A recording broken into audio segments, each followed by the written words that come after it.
നിസ്വാർത്ഥരായ നേതാക്കൾ അശരണരും നിരാലംബരുമായ ജനങ്ങൾക്കു വേണ്ടി കെട്ടിപ്പടുത്ത കേരളത്തിലെ വിപ്ലവ പ്രസ്ഥാനം മെഴുകുതിരി കത്തും പോലെ കത്തിയമർന്നുകൊണ്ടിരിക്കുന്ന അതിദാരുണമായ ദൃശ്യമാണ് കണ്ടുകൊണ്ടിരിക്കുന്നത് എന്ന് പ്രമുഖ മാധ്യമ പ്രവർത്തകനും ഇടത് സൈദ്ധാന്തികനുമായ ജി ശക്തിധരൻ ഇന്ന് ഡൽഹിയിൽ ആരംഭിക്കുന്ന CPM-ന്റെ കേന്ദ്ര കമ്മിറ്റി യോഗം അവസാനിക്കുമ്പോൾ കൂറ്റാക്കൂരിരുട്ടിലേക്ക് എടുത്തെറിയപ്പെടുകയാവും കേരളത്തിലെ പാർട്ടി എന്നാണ് ശക്തിധരൻ നിരീക്ഷിക്കുന്നത്.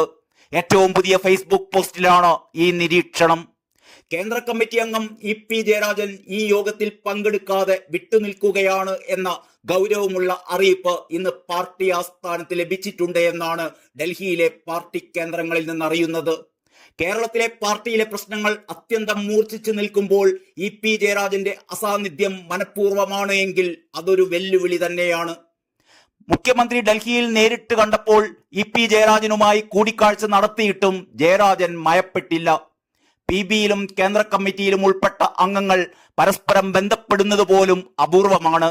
സംഘടനാ തലത്തിൽ അതിരൂക്ഷമായ വിഷയങ്ങൾ കടന്നുകൂടുമ്പോഴും അത് മുഖത്തോട് മുഖം സംസാരിക്കാൻ ഒരിക്കൽ പോലും ആർക്കും താല്പര്യമില്ല. എല്ലാം ചട്ടപ്പടി. പാർട്ടി കരിന്തിരി കത്തുകയാണെന്ന് നേതാക്കളുടെ ശരീരഭാഷയിൽ നിന്ന് തന്നെ വ്യക്തം. അൻവർ പൊട്ടിച്ച അമിട്ടുകളുടെ പ്രഹരശേഷി എല്ലാവരുടെയും കണക്കുകൂട്ടൽ തെറ്റിച്ചിരിക്കുകയാണ്. പാർട്ടിയുടെ ഉൾക്കാൻ പറയുന്നവരിൽ അതത്ര ഏശില്ല എങ്കിലും അണികളെ നന്നായി ഉലയ്ക്കുക തന്നെ ചെയ്യും. പോളിറ്റ് ബ്യൂറോ അംഗം വിജയരാഘവന്റെ ഇന്നലെ കയ്യോടെയുള്ള പ്രതികരണം അൻവറിനോട് മൃദു സമീപനമുള്ളതായിരുന്നു. സ്വന്തം ജില്ലക്കാരനായ അൻവറിനോട് മറ്റെന്തെങ്കിലും സൂചന നൽകുന്നുണ്ടോ എന്നത് വ്യക്തമല്ല. എന്തായാലും രാവിലെ ചേരുന്ന പോളിറ്റ് ബ്യൂറോ യോഗത്തിൽ വിജയരാഘവന്റെ ആമുഖം എങ്ങും തൊടാത്തതായിരിക്കാനാണ് സാധ്യത.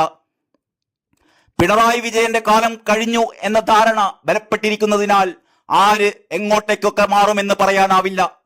വിജയരാഘവനിൽ നിന്ന് വ്യത്യസ്തമായി അതികഠിനമായ ഭാഷയിലാണ് LDF കൺവീനർ TP രാമകൃഷ്ണനും മലപ്പുറം ജില്ലാ സെക്രട്ടറി മോഹൻദാസും അൻവറെ പ്രസ്താവനകളിൽ കടിച്ചു കീറിയത്.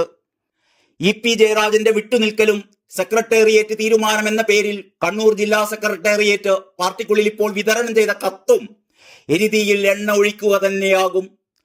പ്രത്യേകിച്ചും സംസ്ഥാന സെക്രട്ടേറിയറ്റിലേക്ക് പ്രവേശനത്തിന് ഇരു ജയരാജന്മാരും കടിപിടി കൂടുന്ന ഈ സന്ദർഭത്തിൽ ദൂരവ്യാപകമായ പ്രത്യാഘാതങ്ങൾക്ക് തന്നെ അത് വഴിവെക്കും. ഒരു ചർച്ചയുമില്ലാതെ വേണ്ട രീതിയിൽ സെക്രട്ടേറിയറ്റിൽ ആലോചിക്കാതെയാണ് LDF കൺവീനർ സ്ഥാനത്ത് നിന്ന് തന്നെ മാറ്റിയത് എന്നാണ് EP ജയരാജന്റെ വാദം. അതല്ല, സെക്രട്ടേറിയറ്റിൽ വിഷയം ചർച്ചയ്ക്കെടുത്തതാണെന്ന് സെക്രട്ടറി MV ഗോവിന്ദൻ യോഗത്തിൽ വിശദീകരിച്ചതായി മാധ്യമങ്ങളിൽ വന്നിട്ടുണ്ട് എന്നാണ് മറുവാദം. RSS നേതാക്കൾക്ക് വീട്ടിൽ സന്ദർശനം അനുവദിച്ചതിന്റെ വിവാദത്തിൽ EP ജയരാജനെതിരെ നടപടി ഉണ്ടാകുമെന്ന് മാതൃഭൂമി പത്രത്തിൽ MV ഗോവിന്ദൻ പ്രസ്താവന നൽകിയതുമായി ചേർത്തുവെച്ച് ഇത് കാണുമ്പോൾ ഇതിന്റെ ദുഷ്ടലാക്ക് വ്യക്തം. ഈ വിവാദ സന്ദർശനം അടഞ്ഞ അധ്യായമാണ് എന്ന് ഒരിക്കൽ പാർട്ടി തന്നെ പരസ്യമായി വ്യക്തമാക്കി കഴിഞ്ഞിരിക്കെ അത് വീണ്ടും കുത്തിപ്പൊക്കി അച്ചടക്ക നടപടിക്ക് എന്നോണം വഴിയൊരുക്കിയത് ഇരുവരും തമ്മിലുള്ള മൂപ്പിളമ തർക്കത്തിന്റെ നീക്കി ബാക്കി തന്നെയാവാം. ഇപ്പോഴത്തെ സൂചന വെച്ച് തുടർന്നുള്ള കേന്ദ്ര കമ്മിറ്റി യോഗത്തിലും EP ജയരാജൻ പങ്കെടുത്തേക്കില്ല എന്നാണ് അറിയുന്നത്. അൻവർ വിവാദത്തിന്റെ എരിതിയിൽ എണ്ണ ഒഴിക്കലായേ ഇത് മാറൂ. ഇത്രയും എഴുതിയ ശേഷം MN വിജയൻ മാഷിന്റെ ഒരു ഉദ്ധരണി കൂടി പറഞ്ഞാണ് ജി ശക്തിധരൻ തന്റെ കുറിപ്പ് അവസാനിപ്പിക്കുന്നത്. MN വിജയൻ ഓർമ്മിപ്പിച്ചത് മെഴുകുതിരി കത്തിക്കുന്നത് മെഴുകുതിരിക്ക് വെളിച്ചം കാണാനല്ല, മറ്റുള്ളവർക്ക് വെളിച്ചം കാണാനാണ് എന്നാണല്ലോ. ഇപ്പോൾ നാം കാണുന്നത് ഓരോ വെളിച്ചവും ആരൊക്കെയോ കെടുത്തിക്കൊണ്ടിരിക്കുന്നതാണ്. ഇത്രയുമാണ് ജി ശക്തിധരന്റെ ഫേസ്ബുക്ക് പോസ്റ്റ്. ഇതിലെല്ലാമുണ്ട് എല്ലാം. എല്ലാവർക്കും നല്ല നമസ്കാരം.